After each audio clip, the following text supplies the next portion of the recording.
بسم اللہ الرحمن الرحیم۔ السلام علیکم۔ جوان تو کیا بوڑھے بھی ضد کریں گے یہ ٹوٹکے پڑھنے کو۔ صبح ناشتے سے پہلے آدھا گھنٹہ چہل قدمی کرنے سے زندگی کا آدھا گھنٹہ بڑھ جاتا ہے۔ کپڑے مکمل طور پر سکھا کر پہننے چاہیے۔ گیلے کپڑے پہننے سے یورک ایسڈ کی بیماری ہو سکتی ہے۔ واش روم میں موبائل کے استعمال سے گریز کریں۔ جو لوگ واش روم میں موبائل کا استعمال کرتے ہیں ان کو بھولنے کی بیماری ہو جاتی ہے۔ رات کو وضو کر کے سونے سے برے خواب نہیں آتے۔ جس گھر میں کھجوریں رکھی رہیں اس گھر سے مصیبتیں دور رہتی ہیں۔ غسل کے بعد فوراً دھوپ پر نہیں بیٹھنا چاہیے، اس سے جلد پر دانے نکل آتے ہیں۔ پانی کو دیکھ کر پانی پینے سے نظر تیز ہوتی ہے۔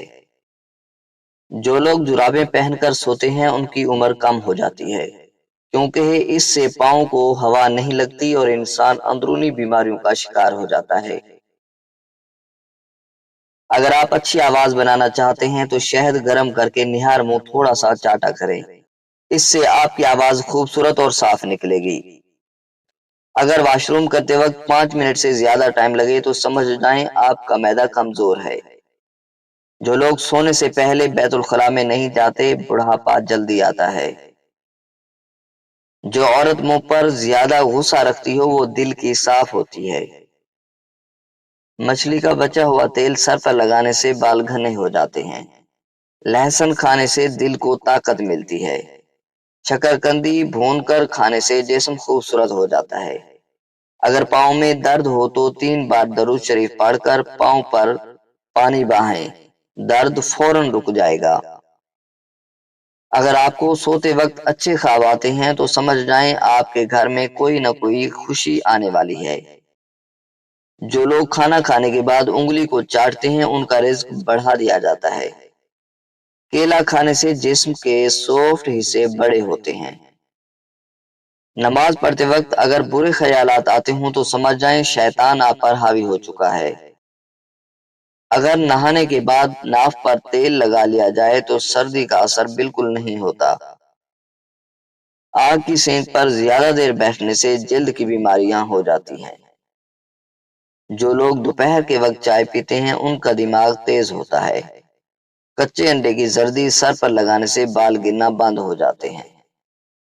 اگر آنکھوں کے آگے دھندلا پن نظر آتا ہو تو نہار منہ سرما آنکھوں میں ڈالنے سے آنکھیں ٹھیک ہو جاتی ہیں۔ اگر زخم جلدی بھرنا چاہتے ہیں تو ٹوتھ پیسٹ میں نمک ملا کر لگایا کرو۔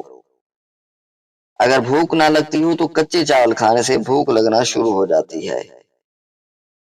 اگر کھانا کھانے کے بعد سستی محسوس ہونے لگے تو 2 کھجوریں کھا لو، فوراً جسم حرکت پکڑنے لگے گا۔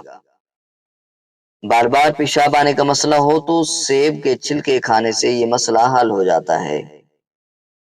اگر کھانا کھانے کے بعد تھوڑا سا گڑ کھا لیا جائے تو کھانا کبھی ضائع نہیں جاتا۔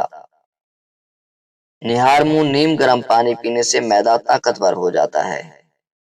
جب بھی کوئی چکنائی والی چیز کھاؤ تو 2 قطرے لیموں کا رس چکھ لو، اس سے وہ جلدی ہضم ہو جائے گی۔ جن کی صبح جلدی آنکھ نہیں کھلتی ہو رات کے وقت سر کے پاس مالٹے کے چھلکے رکھ کر سویا کرو، صبح آنکھ جلدی کھلے گی۔ لال رنگ کے پھل کھانے سے نظر تیز ہوتی ہے۔ گڑ والا شربت بنا کر پینے سے حاملہ عورت کا حمل نہیں گرتا۔ اٹھتے ہی نہار منہ 2 بار اوپر نیچے روز سیڑھی کا چکر لگانے سے زندگی بھر چکر آنے کی بیماری نہیں ہوگی۔ کچے آم کو آگ پر بھون کر کھانے سے چہرہ خوبصورت ہو جاتا ہے۔ جسم کے کسی بھی حصہ میں درد ہو تو نماز پڑھنے کے بعد 1 بار ہاتھ درد والی جگہ پر پھیر دو، زندگی بھر اس جگہ پر درد نہیں ہوگا۔ اگر جسم جل جائے تو ہری دھنیا پیس کر جلی ہوئی جگہ پر لگانے سے آبلہ نہیں پڑتا۔ یہ ٹوٹکا طالب علموں کے لیے ہے۔ اگر سبق یاد نہ ہو رہا ہو تو 1 بار اس سبق کو لکھ لو اور پھر یاد کرو، زندگی بھر وہ سبق آپ کو نہیں بھولے گا۔ جن کی نکسیر پھوٹتی ہو ٹوتھ پیسٹ کی خوشبو سونگنے سے نکسیر بند ہو جاتی ہے۔ سکول جاتے وقت کھانا کھانے کے بعد ایک چٹکی نمک چکھ لیا کرو، سارا دن ذہن کمپیوٹر کی طرح چلے گا۔ جس لڑکی یا لڑکے کا قد بڑا نہ ہو رہا ہو اسے ہرن کا گوشت کھلا دو، 2 دنوں میں قد بڑھنے لگے گا۔ جوانی میں میٹھی چیزیں کھانے سے بڑھاپے کے وقت کمزوری نہیں آتی۔ لیمو کا چھلکا چاٹنے سے بد ہضمی کا مسئلہ حل ہو جاتا ہے۔